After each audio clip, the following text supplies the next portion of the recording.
The no-nonsense warning echoing through the halls of local school districts. The first month of the school year has been marked by the arrest of several Central Texas students as threats of violence spread like wildfire across social media. Thanks so much for joining us here at 5. I'm Daniel Marin. I'm Avery Travis, in for Jennifer Sanders. Local leaders spoke today about the consequences of making these threats and the work parents should be doing to stop the alarming trend. We take the safety and security of our students seriously.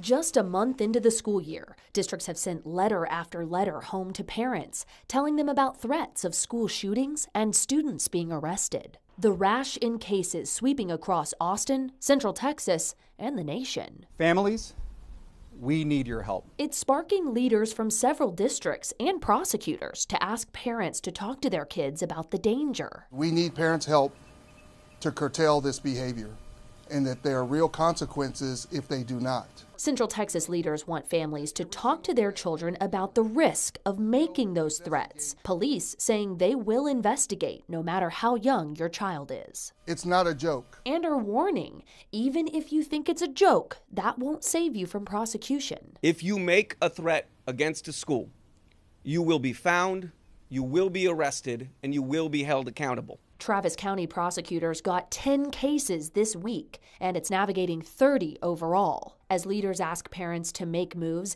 districts are doing what they can. Hayes CISD, which has seen at least 6 arrests this month, seen now printing posters to put up in middle and high schools. They read, "Threat Regret," warning students about the danger of sharing or posting threats. And the FBI Houston branch posting notice to students, making a school threat is no joke, with a child being led away in handcuffs. School districts are of and a part of their communities. And if we're going to tackle this problem, we're going to have to do it together. And according to a 2023 study examining around 1,000 school threats, about half of all threats are made online. About 29% were determined to be genuine, and about 32% were jokes or hoaxes.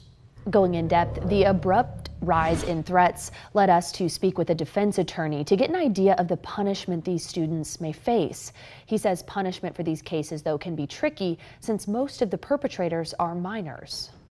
Making a threat that disrupts, public transportation or communication system or something like a big public or private school, that is the highest degree terroristic threat we have in the state, a third-degree felony. These are young people who have not matured fully, and so they're normally going to be given more opportunities to make amends for that behavior.